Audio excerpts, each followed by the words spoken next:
We now have Paul Bradley, who will take us through how we can leverage technology in logistics services.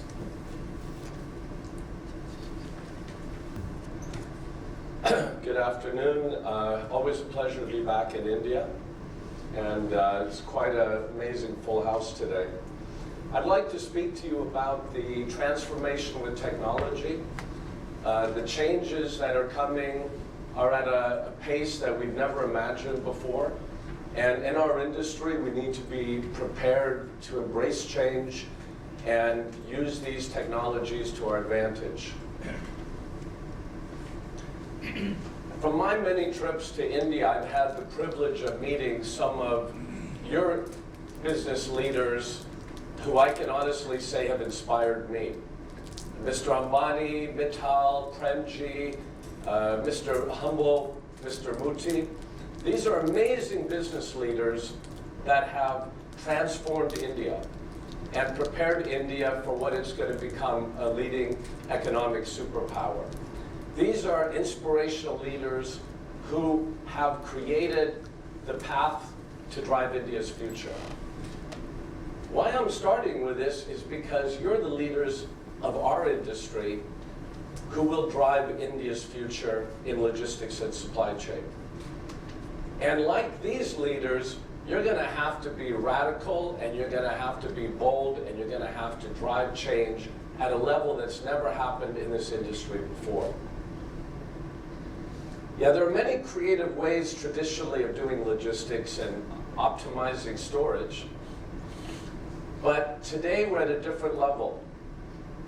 And we've already entered the fourth industrial revolution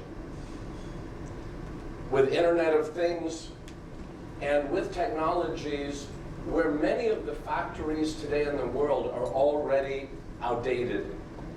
Most of the factories in the world are already old technology in the fourth industrial revolution. They will have to be completely upgraded. And at the same time, we're seeing a change in trade wars. And this is rupturing the supply chain efficiency that took over 30 years to create. We know some of the culprits involved in that. And the result is we need dynamic, nimble supply chains. We need to leverage the Internet of Things and even the Internet of Everything. And so where we were in traditional manufacturing, we've now moved into a complete different path with robots and machines driving production, not humans. Integrating technology has always been a key of our industry, and we have a number of leading ERP companies here, like SAP, JDA, and others. These companies have built the complex connectivity around the core of logistics, supply chain, manufacturing, procurement, financial functions. What's coming beyond that, and forgive me for my voice being off a little bit today, but what's coming beyond that is adaptability to what I call the razor blades. The thousands of disruptive startups in technology who are attacking every piece of the supply chain. Some will survive, many will die, but they will completely redefine the way logistics and supply chain operate. And they'll do so very quickly. So when we look at shipping, to me it's no longer shipping, it's like a river, it flows. And what we have is, part of the slide is being blocked by the couches, but basically information flow is the key. And instead of shipping, we have product flow. And because we can see the product wherever it is, inventory is not just in a warehouse. It's on the water 3 days away, 5 days away, 15 days away. You can leverage with inventory in a way you never could have before to plan different inventory levels and to unlock working capital at a whole different level. And then we have the financial flow, where by playing with the way we leverage inventory, we actually change the entire financial equation in the process. This is a slide I created years ago, and I've only had to change a little bit. But the reality is, our industry still uses the word supply chain when so many people are doing integrated logistics. And my argument is supply chain is an old word. It should have been demand chain, where we replenish as soon as things are done.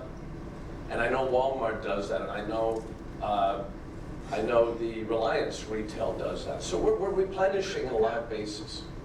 But we're already beyond demand chain. We should be looking at dynamic value networks, because the manufacturing can be fixed or it can be virtual, and I'll explain that in a minute. The water becomes a floating inventory.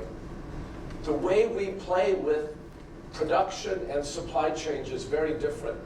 And so it's no longer a chain, it's dynamic value networks, all different components interacting with each other seamlessly in an amazing, constantly changing pattern. So we should be building our solutions around dynamic value networks, where the chains become seamless, multidimensional, and fixed and virtual manufacturing and infrastructure can be leveraged. The value chain includes supply chain technology, 3PL logistics networks, 4PL supply and demand solutions. In India, free trade warehousing zone, regional hubs and sub-hubs, and micro networks for product distribution. This is especially the opportunity because the VAT went through, something all of us waited many, many years to happen. And because of the VAT, you can now use hubbing and sub-hubbing and micro networks in a very creative way that you never could have when we had the blockage between the states. Rail infrastructure, we talk about the roads and how they're building up and how they're connecting, but you still know where the congestion is. So the rail network has to be leveraged much more creatively in addition to the road network. And value-added services and knowledge centers. Going way back to the time when I managed McDonald's supply chain in Asia as a client and other Fortune 500 companies, we used the water as the floating warehouse, and 85% of McDonald's inventory for all of Asia was never in the countries. It was on the water with 5 different shipping lines. And we looked at every container, bill of lading, and we broke it down to purchase orders and cartons and pieces. And we knew with the carriers it was 3 days away, it was 5 days away, it was 9 days away. So we used the water as a floating warehouse. The shipping lines didn't know that, or they might have tried to charge us more. But with 5 different carriers, we used the water as a giant floating warehouse. We kept most of the inventory staggered on the water. We would divert cargo in transit through Taiwan. And then we would keep 7 days inventory in each country. And we would resupply, at that time, 5,811, today 13,854 restaurants would be resupplied between midnight and 6 a.m. every day. If we miscalculated, we had 2 emergency air hubs that would fly in buffer stock. This allowed McDonald's to save 65 million US dollars and deliver consistent products to anywhere in Asia at lower cost than Kentucky Fried Chicken or McDonald's or Burger King and others. So 20 years ago, we used the water as a floating warehouse. Today, we still use the water as a floating warehouse. We link it to hubs, and then we change product through the hubs, and then we disperse it dynamically, what I've done through 14 countries. In major places like the United States, China, and India, you use the same concept. You use the water, and then within the country, you have selective hubs. And then from those hubs, you repackage, you relabel, and you disperse it dynamically to the micro warehouse networks. And your normal warehouses are going to change when a new road goes up. These things will change all the time. So you don't want to tie yourself up with normal warehouses. You want to leverage warehouse space, lease space, as long as you have visibility through technology. What you want to do is control the hubs, because they will be the value creation centers. Li & Fung is the largest virtual manufacturer in the world. They've had between 15 and 20,000 factories in 58 countries producing most of the branded products you buy. But you don't know that, because they always use their customer's name, whether it's Disney or Abercrombie and Fitch or Nike or Bed Bath & Beyond or wine refrigerators. They buy excess capacity from factories. They manage the raw material feeding in, they produce product, and then they manage feeding it out to their retail clients. Who's the biggest electronics virtual manufacturer in the world? Foxconn. They make Apple phones, they make Dell computers, they make all the different brands in central factories neutrally. So when you can manufacture neutrally for your brands and use excess capacity, you're a virtual manufacturer. And there's a lot of power in that.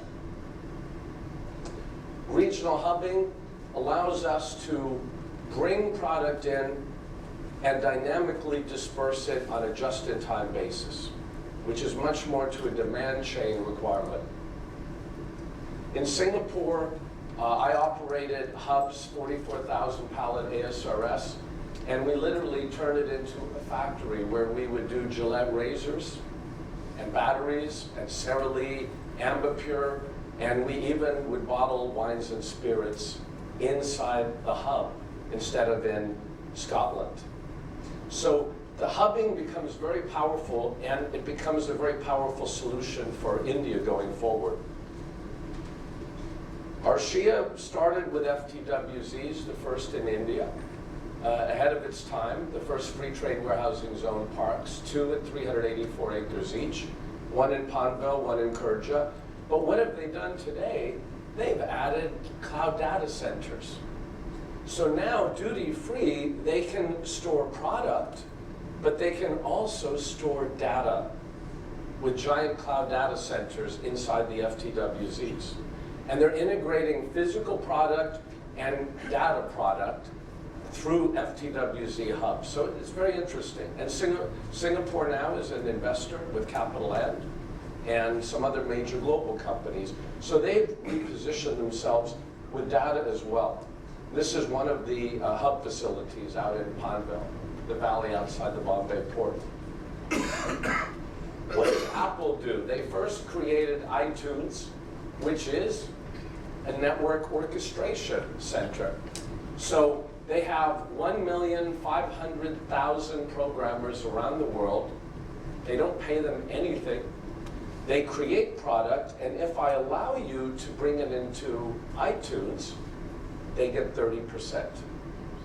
It's a supply chain network digitally. And everyone outside is virtual, they don't pay them anything. But if I give you access to my iTunes network, I take 30% of whatever revenue you get, including movies, TV shows, music, or apps. So they have an apps army, and they've digitized knowledge. What else does Apple do? They're using artificial intelligence to do their planning. The stores in Asia do not forecast anymore for Apple. They ignore the store's forecasts. The artificial intelligence, for example, in China, will look at a 3-kilometer radius, as an example, around each store. And it will pull up data on the demographics of who lives in that 3-kilometer area, what age, what population, what buying patterns. Then they'll look at the patterns of the store. And then they'll look at forecast projections. And the artificial intelligence will recommend how many iPads of 64 gigabytes, etc., how many of each SKU should be delivered to each store. Then humans at the regional center in Singapore will look at it. They have the right to override or massage it. When they approve it, it's executed. How long do you think it will be before the humans aren't involved in the process at all? They're already testing it. So Apple is already using artificial intelligence to dynamically plan inventory releases to all of their stores around the world. And they're refining the technology, and in a few more years, I wonder if there will be humans involved in the process at all. That's what you're competing with already today. So the rise of robots, AI, virtual reality, and robotics. As a kid, I loved Star Trek and Battlestar Galactica, but many of those things already exist now. They're already changing every single business on the planet faster than any of you can anticipate. This, by the way, is in Japan, human droids. Japan's already launching nurses who are robotic to take care of the elderly. And they will have at the Olympics, you will see thousands of robots helping people get around and translating language for guests.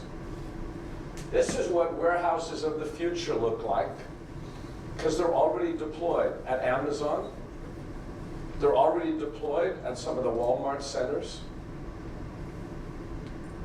They're partially deployed at DHL facilities, some of their air hubs, etc. So what you're seeing is robots you'll take massive facilities, and the robots at different levels will move whole pallet racks around dynamically. They will pick from certain stations. They will release cargo. And in the case of Amazon, the robots will bring the final products to pick stations where human beings will do the final picking into the box. However, they will replace that with robots in the next 2 years. So it's a complete different concept of a warehouse from what we're used to. How many of you use robots in your warehouses today? You have to soon. And it's not even an issue of labor costs in India or China, and I'm going to explain to you why China is already moving into this space. But this is what warehouses look like already. And you have to compete against that. Now see how these are literally lifting racks up and moving them around, and the robots are literally packing product. These are major operations running in the US, Europe, and Asia already. And they're scaling, and I'm going to tell you how fast they're scaling, and I think you'll be shocked. By the way, in Singapore, my friend Robert Yap at YCH, in a partnership with the Singapore government, he uses drones to do inventory stock takes of the entire warehouse every day, 100% accuracy, 100% stock takes of every customer every day without impacting any operations. The drones fly through the warehouse. It's 55,000 ASRS and major conventional warehouse space. And the drones fly through the warehouse.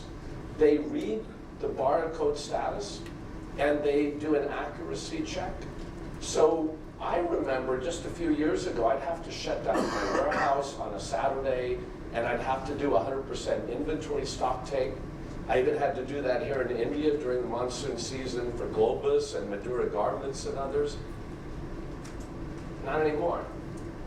So how do you use drones to do your inventory stock take? Swisslog is really coming up with some great technology on automating complete robot use. Now, how fast is this coming? There will be 50,000 robotic warehouses by 2025. In fact, more than 50,000. We call them dark warehouses, black warehouses, because you don't need lights on. You don't need humans. These are complete robotic warehouses. There will be 50,000 of these operating by 2025 in less than 5.5 years. And after that, triple. 4 million commercial robots will be installed. It provides flexibility and efficiency for e-commerce fulfillment. And here's new vocabulary: automated guided vehicles, autonomous mobile robots, mobile manipulation robots, etc. These are specific supply chain words for the new warehouses. and more to come. Now, Foxconn, the largest virtual manufacturer in the world of electronic goods, has already implemented phase 1, set up individual workstations. Phase 2, streamlining production efficiency. Phase 3, full factory automation with minimal human presence. Phase 4, deployed 40,000 Foxbot robots. By 2019, adding 10,000 a year. Foxconn has 1,200,000 employees today. They will replace 1 million of those employees within the next few years with robots. Where did they do it first? In China. Low-cost China. So housing, salary, room and board, strikes, things like that. So they replaced, in a factory of 80,000 workers, they replaced 40,000. And at that time, the robots cost $40,000 a piece. The cost has come way down. $40,000 for a robot that works 7 days a week, 24 hours a day, doesn't complain, doesn't need food, doesn't need health care, doesn't need housing. So even in China, with low labor rates, Foxconn changed the value equation. Well, what does that do to employee morale? Because already 1 million of 1,200,000 employees will be replaced by robots in their factories and warehouse operations in the next couple of years. If we don't have political intervention, between 39 million and 73 million jobs in the US will be destroyed or replaced with automation. 800 million workers globally by 2030. This isn't 50 years from now, 100 years from now. This is in the next 5 to 10 years. And so I'm intentionally showing you this so you realize how fast you have to change your thinking, especially with India's rising potential as a great economic superpower. Now, politically, there will be some intervention to try to keep the numbers less because it would be a nightmare. But still, the technology makes this possible. Then politically, socially, they'll try to have less disruption than this. But this is the potential. Now, I just want you to think of razor blades. Little startups that you've never heard of in your life, which are only being created today, last year, the year before. And they're doing things that we haven't thought about. And they're saying, why do you do freight forwarding the way you do? Why do you do warehousing the way you do? Why don't you change it? And they're building solutions. I call them the razor blades. And these razor blades, there are thousands of them in India. Thousands, tens of thousands of them around the world. And they are trying to change the way we do our business. And I want to show you a few quick examples. Aetos.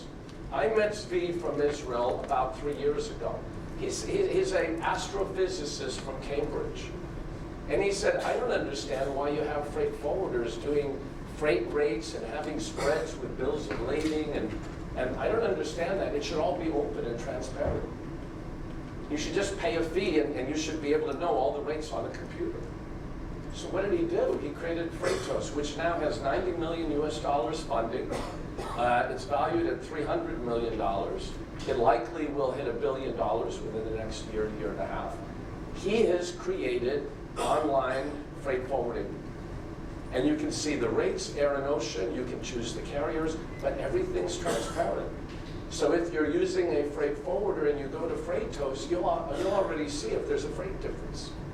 And he just charges a fee. So Aetos is disrupting freight forwarding. Started in Asia, now he's moving global. Clear.ai, you've never heard of this. Have any of you heard of Cambridge Analytica? Cambridge Analytica is this brilliant company, but the results politically some of us are less than happy with. But what they did is they literally mined the data of social media to look at hundreds of millions of people in the United States and analyze every person in the country through social media, what they like, what they buy, what they look at, etc. And then they pulled it back into city zones, clusters, and they provided advice on how to get political messaging out for presidential campaign. They did the same with Brexit. And then as a scandal, they broke up. Some of the founders have created Clear.ai. It's a startup. It's artificial intelligence, and they've already gone to Fortune 500 companies, because this is machine learning, and they said, give us a function of your business, and we'll take it over with AI. So several Fortune 500 companies have started working with them, saying, can you take over my procurement? Here's the data, here's our structure, here's our history. And they're inserting AI solutions to analyze the data, go beyond the data that's available, and make recommendations on how much product to order and when and how. And they're not just looking at traditional data within your company, they're looking at the whole social media and demographic information across the world through the internet as well. So here's a company you never heard of, Clear.ai, in London, which is already starting to deploy solutions in different countries. And their comment is, we can take any function of your business and we can deploy AI, and through machine learning, we can automate many of these functions in the next couple of years. And as they're working with different verticals of industry, they're learning. It's learning. So this is really a disruptive force in business. And the initial ones, they're doing it at very low cost, just to build the data. Maersk, I was at the IBM Blockchain Center for Asia in Singapore. You've heard, you know where blockchain is going. Well, what IBM said is, let me hold the data. Let us be the neutral holder of data, and we'll build blockchain solutions. But instead of having miners and all these other complicated things, we'll hold the data neutrally. We'll help build the blockchain solution, and we'll do it for different industries, and whoever wants to leverage it can. So Maersk started a blockchain initiative for shipping with IBM. They're creating a whole blockchain around shipping, cargo movement, everything going through complex grid systems now. In the future, it'll allow you to transfer ownership of product while it's on the water. You don't even have to wait for product to get to the port. And they're opening up the system to all the other shipping lines. They're doing an initiative with banking industry. They're doing an initiative right now with Walmart and Nestle, which will open up for the retail industry. They're doing one for food. So IBM is a neutral referee, and they're working with key customer partners to create blockchain solutions, but with internal data storage versus normal blockchain, which is open, but with really complex formulas to be analyzed. So this is, again, the IBM solution of blockchain. It's going to come out very fast in the next year. It's already changing the shipping industry. Now, there are companies like Project 44, Forkites, Convoy, Clear Metal, Haven, Turbo, Lanatix, Zenita. It sounds like pharmaceuticals, right? Different drugs. In a way, they're drugs. They're creating solutions to make your business healthier. These are disruptive companies you've never heard of that are already valued at hundreds of millions of dollars and which are about to scale and also to be merged together. And these are globally providing solutions, attacking every part of shipping, warehousing, freight forwarding, trucking. Everything that you know in the industry is now being attacked by these disruptors. In India, just for an example, you know BlackBuck already. They're doing in India what others are doing globally. So BlackBuck is specializing in India, digital trucking solutions. They're creating an Uber of trucking. You can also do bidding. If a truck is coming back empty, why let it come back empty in India? Why not open it up and let people bid for it and generate revenue at the same time? Revigo, digital transportation. Smaller niche players, Mumbai, digital freight forwarding for India. and getting into Dubai. iFreight box, digital logistics, tag box, delivery, e-com express. There are hundreds of these in India. Most will die. But the ones that survive are going to completely disrupt your supply chain. Not in 10 years from now, in the next 2. Do you know who they are? Have you spoken to any of them? But if your competitor does, you're in trouble. Because they're not blocked with our thinking. I'm shipping and warehousing and forwarding and 3PL and 4PL. I've run these businesses. We're still blocked the way we think.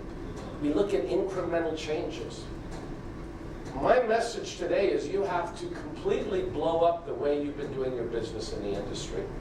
And you have to redesign your business solutions and use this to your advantage. And if you don't, even if you're one of the largest freight forwarders in the world, you're at risk in the next 5 to 10 years. Not from one of these solutions, but from a combination of these solutions.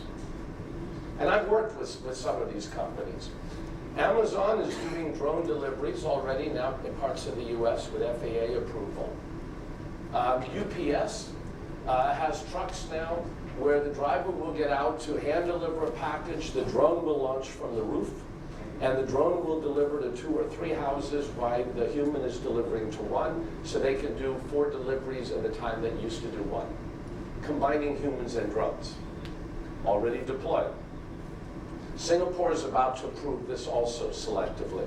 We have issues of worrying about terrorism and flying packages and stuff, but still we can't hold back this technology. By the way, Dubai and Singapore are already testing driverless flying taxis. So small flying taxis, they can hold 2 passengers, they can pick you up, drop you off, and basically there's no pilot, they're drones, but they're huge drones, and they're already being tested in several countries. This is my hero, Elon Musk, who's one of the geniuses of our time, with SpaceX, with Tesla, with Solar City.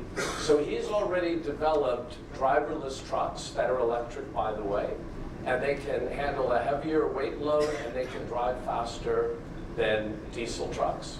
And they're driverless. So these are already being tested in the United States. And we estimate that by 2028, 7 million jobs in trucking, buses, taxis will be at risk with driverless vehicles in the United States. And that's one of them. Now, just for fun, this is a driving hotel. They're testing this in California. It's a living room. And so you go in and you have a little living room, you can have bed, couch, refrigerator. It's driverless. And so you have thousands of these little driving hotel rooms. And then they're building docking stations to hotels where you literally dock, and then you have swimming pool, restaurants. And so they're building mini vehicles so you can move around that will connect to hub hotels, all automated, and this technology is now being tested in California.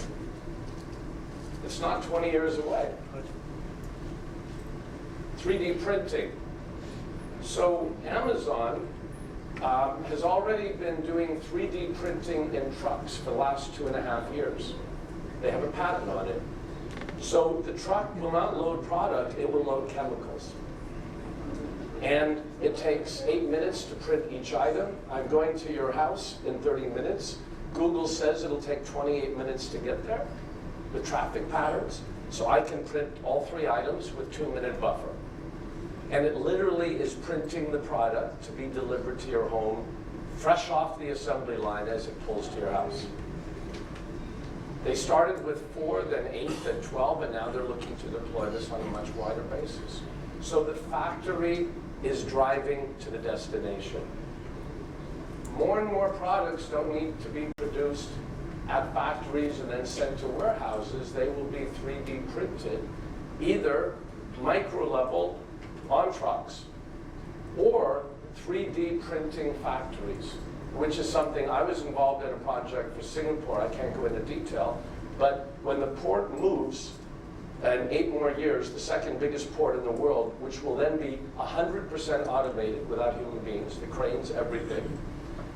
They already are saying 5 years beyond that, what infrastructure should we build connected to it? And we're looking at 3D manufacturing print stations. So you will have 3D print factories in a city that can print a product and you can deliver it within 3 hours, 4 hours to the home. You don't have to produce it in China and ship it and go through all of this. You can shift some of the manufacturing to cities, print, and deliver it within 3 or 4 hours. Some things you can't, some things you want the big assembly line. But what I'm saying is we're going to have a blending from traditional giant factories to van 3D printing stations to city 3D printing centers. And this stuff is already being tested and deployed. It's just a matter of scaling. So think of a combination. How will you build your logistics solutions around giant factories, smaller factories, 3D city factories, and 3D vans? Now we have a holographic home delivery. So if you saw the Star Wars movies in the past, you saw little figures. You could do a video call and you could see the person and they're like this size, 3D animated. That technology now exists. It's $20,000 per unit. When it's at $1,000 a unit, you'll be using it in a few years. But what it means is you can go online in your house and you can see yourself in 3D and it knows all your sizes and you can try on clothes and you can go ahead and order the clothes completely 100% custom fit to your requirements, and then it'll be printed or manufactured nearby and delivered. So even the way we buy product to execute the supply chain is going to include holographic shopping and virtual reality, of course.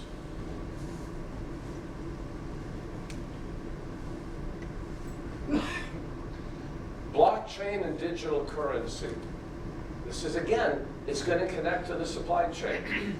And by the way, this is a luxury crypto wallet. One of the startups I'm involved in now is building luxury crypto wallets. People will store millions of dollars on this little thing, and no one will be able to access the money except the person who knows the code. It's encrypted at a level that even computers can't undo. So we're now moving into blockchain and digital currency. A lot of it is hype, a lot of it is BS, and some of it is real. And the 5% that's real is going to make unbelievable changes. Blockchain, you have shared ledgers, cryptography, consensus, smart contracts. These are just the different ways of doing it. There are 2,503 cryptocurrencies in the world. Most, in my humble view, are going to be worthless because they're hype. But Bitcoin, Ethereum, Ledger, there are some really powerful cryptocurrencies that are already real, they're already being used, and they're going to scale. And more to come. So there's 218 billion US dollars already being traded with cryptocurrencies. And now you see Apple looking at their virtual credit card, but partnering with MasterCard and Goldman Sachs. You see Facebook trying to create their own digital currency, but where they hold the value, which is quite questionable. But they're looking at building it out. And then you have Bitcoin. It was $50 per Bitcoin, and it hit $18,500 per Bitcoin. Now it's around $8,500. But imagine if you bought it at $50 and you sold it at $18,500 within 2 years. It's not a bad return on investment. And it's real. So the blockchain and digital currencies are already connecting to the supply chain. The blockchain is going to allow us to play with inventory and the velocity of capital and working capital, and when you can transfer product, you can have product on a ship and you can transfer ownership because the blockchain allows you to have a visibility and a confidentiality that doesn't exist today. So many ways to leverage this. And then I'm even going to finish, sorry the slide didn't align with the computer, but we're already planning the supply chain for Mars. Because in 2034, the US will land on Mars and begin the first human colonies. And the robot that will accompany them has already been developed. The food printing, 3D printing of the food, like in Star Trek, is real and will be printed. They have an 8-month supply chain, optimal orbit to go from Earth to Mars, an 8-month window. If they miscalculate, it could be 14 months. And once they land, they will have to resupply regularly the supply chain to Mars in 10 years from now. And supply chain, food to farm to astronaut. And guess how they build the housing? They've already analyzed Martian soil. They will extract the Martian soil and they will 3D print building material and they will construct the housing from Martian soil through 3D printing to build the housing and colonies on Mars. It's already planned. It's already verified. So we're in logistics and supply chain. Where have you gone in the last 10 years? This is 9 years from now. Well, no, it's 2034, okay, a little bit longer than a decade, but it's soon. So we're building supply chain solutions to go to Mars. And the new moon base will already deployed around 2025. So everything we look at is changing. And this is the speed from the internet to digital media to knowledge networks to the cloud to knowledge network orchestration to fixed and virtual infrastructure, big data, the Internet of Things, the Internet of Everything, to the world of AI and robotics. Remember 6, 7 years ago when we would store our data on our servers in our office? And you'd buy the Microsoft license and you'd store it on your server? And now it's in a cloud. It's in a cloud. Amazon's the largest owner of cloud networks in the world. Microsoft, Google come in at about half that level. But all data in the world is stored in the cloud. China has already created a social credit score where everything about you, everything you read, write, buy, and do is going into the central server of the government, and they're giving you a score of 1 through 5. And it will determine how you live in China. This rolled out in January, called the social credit score. And they'll decide if you get a passport or what jobs you qualify for based on the social credit score. Now that's a little different, but that's how powerful this is. So when you look at supply chain, which should really be a dynamic value network, what are you going to change in the next 2 years? Because you don't have any longer than that. You not only need powerful ERP partners like the ones here today, but you need the ability to connect to other data networks quickly.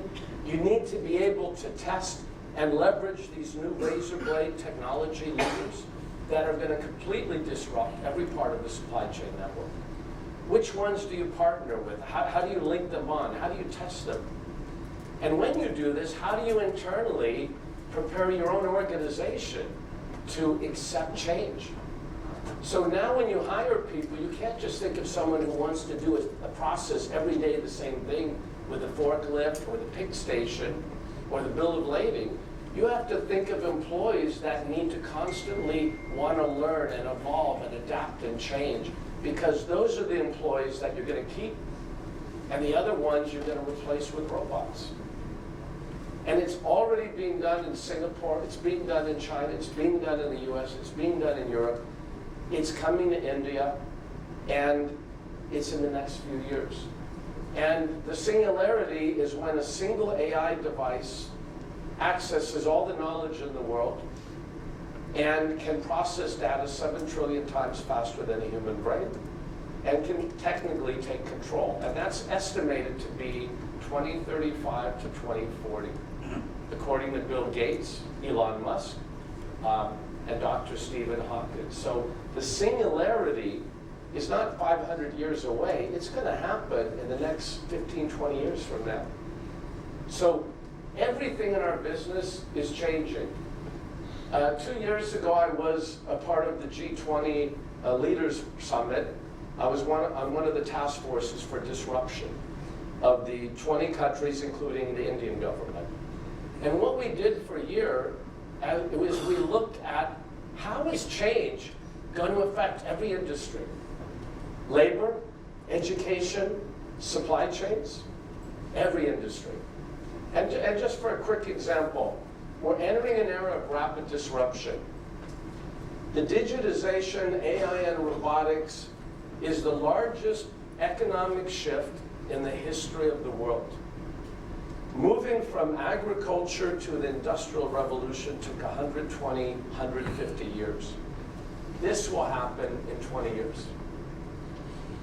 And we're 2 years into the first 5.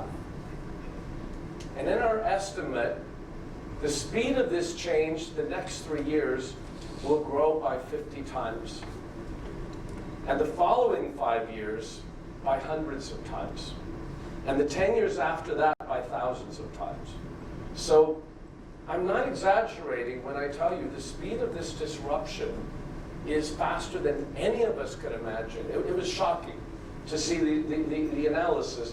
But the next 10 to 15 years is the biggest economic transformation in the history of the world. And I think for India, you use this to your advantage. You have this unbelievable young population of talent, well-educated, full of ideas, full of entrepreneurial energy. This is India's chance to leverage that young population to India's advantage as a rising economic superpower and use this economic change to the country's advantage. Or don't. But I started with shipping and freight forwarding and trucking and warehousing, and I did all the same stuff you have. And then I got a little radical with 3PL and setting up the first 4PL in Asia and different things. And then in the last couple of years, I started working with tech startups because I wanted to understand who's going to be attacking us. And I can help them, but the truth is they're teaching me. And it's very humbling how smart they are. And some of them are 22 years old, and some of them are 45 years old. But these people are the razor blades that are going to completely transform our industry, which is part of a bigger trend where every industry is going to be transformed. And never in the history of the world has the supply chain been more powerful, more important than it is today. It connects the world. It's pulled up billions of people in living standards. But these changes you have to understand and you have to embrace, because this is already happening. And if you're in your business and you're thinking how to grow by 10 or 15%, how to improve your KPIs, how to pull up more reports, how to improve your inventory turn, you're a couple hundred years behind from what it's going to look like in 5 years from now. So my objective today is just to make you think about how fast this is coming. And you should be scared of it, because I am too. But after you're over being scared of it, you need to embrace it. And you need to think, how is this going to improve everything? And if you embrace it, your whole business is going to be 10 times more competitive, more powerful, more profitable. And if you don't embrace it, then destiny has already determined your fate. So the future is undefined, but rapid change is inevitable. Duniya, thank you.